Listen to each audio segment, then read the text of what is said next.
To understand Scrum, the first thing you need to do is forget everything you think you know about Scrum.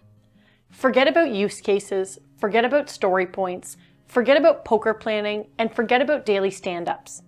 Those have nothing to do with Scrum. So what is Scrum? Scrum is a lightweight, incomplete framework that helps development teams get started and keep going. Does someone have a product vision? Do you have a team of developers who are anxious to get building? Scrum says you should start a development sprint right now. Don't waste a lot of time planning, because your plans are going to change.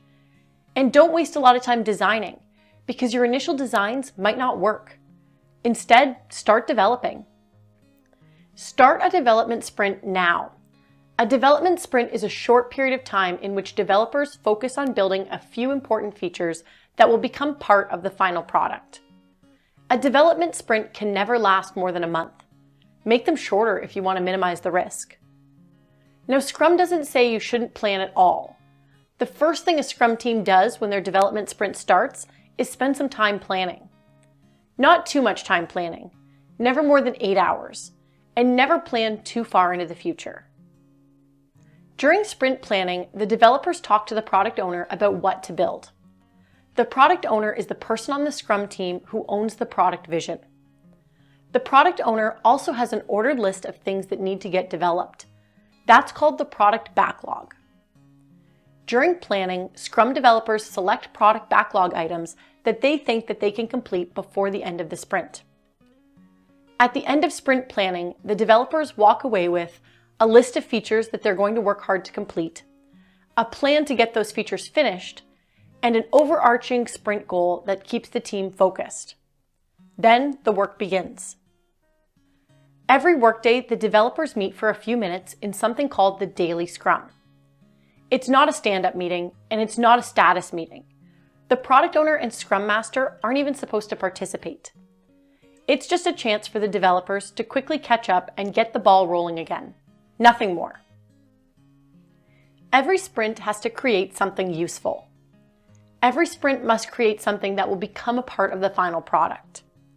In Scrum, we call that an increment. Products get built incrementally. At the end of the sprint, there's a sprint review where the Scrum team gives the stakeholders a chance to play around with the new features. Stakeholders are only shown features that are done, not partially done or almost done.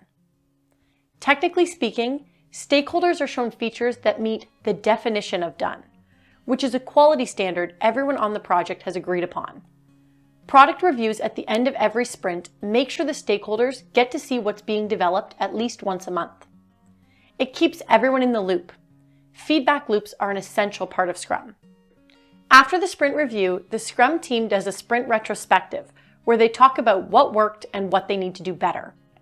When the sprint retrospective ends, a new sprint begins, which means a short planning meeting, daily scrums, and finally a sprint review and retrospective. That's why Scrum is said to be iterative. You just keep doing sprint after sprint after sprint until the work is done. And that's Scrum. It's a simple framework that says plan, but don't plan too much. Work hard to develop something usable and valuable. Regularly review your work with stakeholders, and regularly take the time to talk about team dynamics and how to improve things. And all of this is accomplished by a team that's made up of a product owner who defines the product goal and manages the product backlog, the developers who know how to build the product, and the Scrum Master, who really doesn't do much. It's sort of an ongoing joke in Scrum that the Scrum Master doesn't do anything. But the fact is, on a really well-run team, a Scrum Master shouldn't have much to do. The Scrum Master just makes sure that Scrum is applied properly. They don't manage the team, they don't manage the project, they don't book Zoom calls, and they don't update Jira tickets. They just coach teams and organizations on how to properly apply the Scrum framework, while at the same time acting as a leader who serves the team. That's the Scrum Master's job. Scrum describes itself as a simple, incomplete framework, and that's a good description. It just describes the best practices any team should be doing if they want to work efficiently and effectively. It's worth giving a try.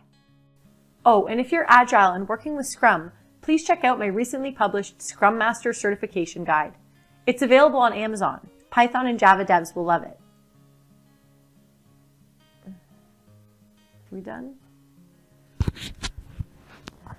Yay.